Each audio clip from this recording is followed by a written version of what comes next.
Hey, good afternoon. Denver Black with Soilcraft here. Wanted to take a minute to show you something. I'm out here in a no-till bean field, as you can see behind me here, and been digging around. We've been trying many different things. We've got in-furrows and microbial inoculum. We've had great success reducing sclerotinia, white mold, etc.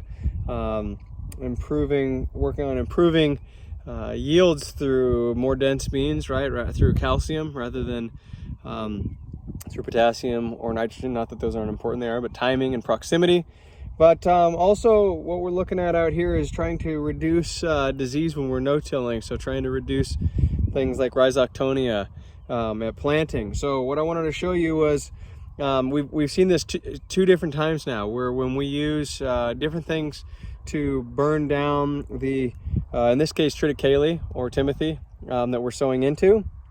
When we use the short of it is when we use glyphosate, guys, we know there's numerous studies that show that it increases fusarium, and this is the second time now where we've seen, especially with cool temperatures, like we've had cool wet weather, where we see that when beans are emerging, rhizoctonia pressure is so much higher when we use glyphosate as a burn down tool. So in this instance particularly, there's areas of this field you'll see that have more green, more of the triticale regrowing, and areas where there's less.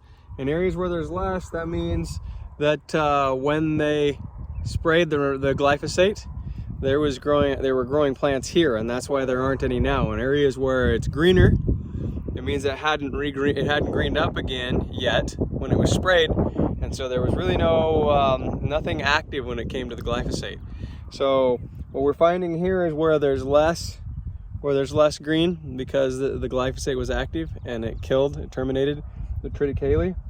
So A, and B, where there's pinning, especially because they were sowing with the rows here as opposed to on an opposed angle, we see disease. And what does that look like? Well, let me show you what that looks like.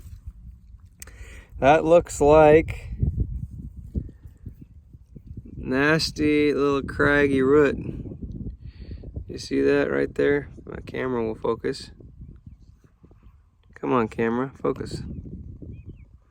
Yeah, anyways, looks like nasty, craggly roots right there. See that? That scarred stem right there, broken stem.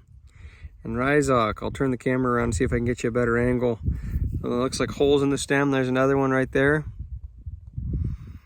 Looks like holy stems. Just like that. Just right at almost where the soil ends, right? The soil surface, right? And where we don't, we've got these nice, beautiful white stems all the way up. Stay tuned as we work on repairing this.